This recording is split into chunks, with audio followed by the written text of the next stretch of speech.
کلا انہا تذکرہ، یہ لفظ بہت اہم ہے. تذکرہ، ذکرہ، تذکیر، فذکر بالقرآن، کیا معنی ہے اس کے؟ یاد دہانی صحیح ترجمہ ہے، یاد دہانی. ایک ہے کسی کو کچھ سکھانا، نئی بات سکھانا، ایک ہے یاد دہانی. اسے چیز معلوم تھی، کوئی بھول گیا، یاد کرانا. جیسے آپ کے کسی دوست نے آپ کو بہت قیمتی قلم دیا تھا، آپ نے اسے بہت سنبھال کر اپنے ٹرنک میں رکھ دیا. اب سال ہا سال ہو گئے، میں دوست سے ملاقات، میں وہ یاد، اچانک آپ نے کسی روز ٹرنک کھولا اور وہ قلم آ گیا، تو آپ کو دوست یاد آ جائے گا کہ نہیں؟ اسی لیے قرآن آفاق و انفس کے لیے آیات کہتا ہے. ہم اپنی آیات دکھائیں گے تمہیں، نشانی جس کو دیکھ کر تم ہمیں پہچانو گے. اور تذکرہ کا مطلب کیا ہے؟ پوٹینشلی ایمان ہر انسان کے دل میں موجود ہے. یہ جو روح جو ہمارے قلب کی مسکن نکید ہے، اس میں اللہ کی معرفت بھی ہے، اللہ کی محبت بھی ہے. البتہ ذہول کے پردے پڑ گئے ہیں، بھول اور نسیان طاری ہو گیا ہے. ہم دنیا ہی کے اندر گم ہو کر رہ گئے. ہماری ساری دلچسپیاں دنیا سے ہے، لہٰذا ہماری توجہ ہی نہیں ہے. ورنہ ہر انسان کے دل میں یہ جو یہاں ہندوستان میں کہتے ہیں آتما اور پرماتما، آتما اور پرماتما کا تو تعلق بہت گہرا ہے. ابتدا میں بنا دی گئی تھی ارواح، جب ہم سب کے ساتھ تمام انسان آدم سے لے کر اور تا قیامت جو انسان آئے گا دنیا میں، ان سب کی ارواح پیدا کر دی گئی. اور پوچھا گیا الستو بربکم قالوا بلا، یاد ہے؟ لہذا یہ تذکرہ ہے، یہ یاد دہانی ہے، تمہارے اندر موجود ہے. اللہ کی معرفت بھی موجود ہے، اللہ کی محبت بھی موجود ہے. لیکن کلا بل ران علی قلوبہم ما کانوا یعملون، ان کے دلوں پر زنگ آ گیا ہے اب ان کے اعمال کی وجہ سے. شیشہ جو ہے وہ زنگ آلود ہو گیا. حضور نے فرمایا ان هذه القلوب لتسطع كما يصنع الحديد اذا اصابه الماء، ان دلوں پر بھی زنگ آ جاتا ہے جیسے کہ لوہے کے اوپر پانی پڑتا رہے تو اس کو زنگ آ جاتا ہے.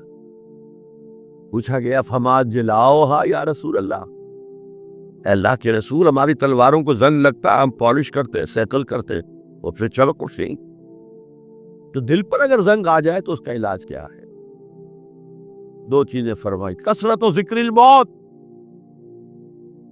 و تلاوت القرآن. دو کام کرو کثرت سے، موت کو یاد رکھو، یہاں رہنا نہیں ہے، جانا ہے.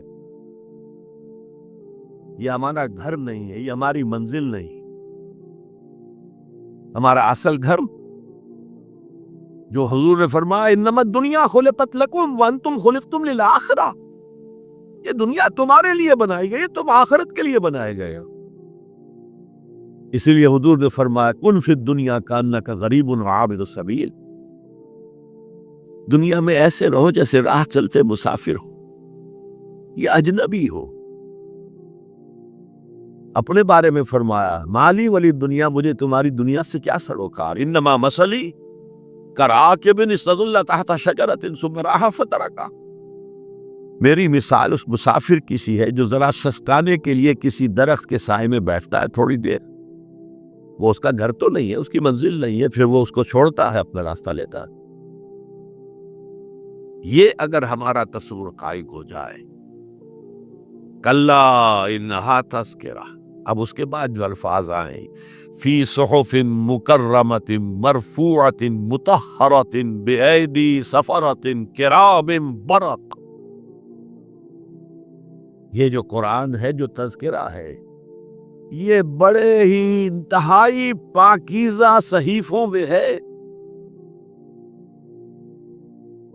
ڈاکٹر اسرار احمد رحمہ اللہ کی ویڈیوز آج کے جدید دور اور جدید طرز کے مطابق دیکھنے کے لیے اس چینل کو لائک کریں، شیئر کریں اور اپنے دوستوں کو کہہ کر اسے سبسکرائب کروائیں تاکہ یہ دین کا پیغام عام ہو سکے اور گھر بیٹھے لوگ اس سے مستفید ہو سکیں. اس کار خیر میں اپنا بھی حصہ ضرور شامل کریں، اسے لائک کریں، شیئر کریں اور سبسکرائب کریں۔ جزاک اللہ خیر۔ فی صحف مکرمۃ، بڑے باعزت، مرفوعۃ مطہرۃ، مرفوع بلند اور انتہائی پاک، بے ایدی سفرۃ، یہ کن کے ہاتھوں میں ہے؟ لکھنے والے وہ فرشتے، بے ایدی سفرۃ کرام بررہ، تو نہایت ناعزت ہے، بہت مفادار ہے اللہ کی۔ یعنی اصل قرآن کہاں ہے؟ لوح محفوظ میں ہے۔ اصل قرآن کہاں ہے؟ اب جو پڑھیں گے ہم، کتاب مکنون، چھپی ہوئی کتاب کے اندر ہے۔ اصل قرآن کہاں ہے؟ وَإِنَّهَا لَفِي أُمِّ الْكِتَابِ لَدَيْنَا لَعَلِيٌّ عَظِيمٌ، یہ تو اس ام الکتاب میں جو ہمارے پاس ہے، بہت بلند ہے، بہت عظمت والا ہے۔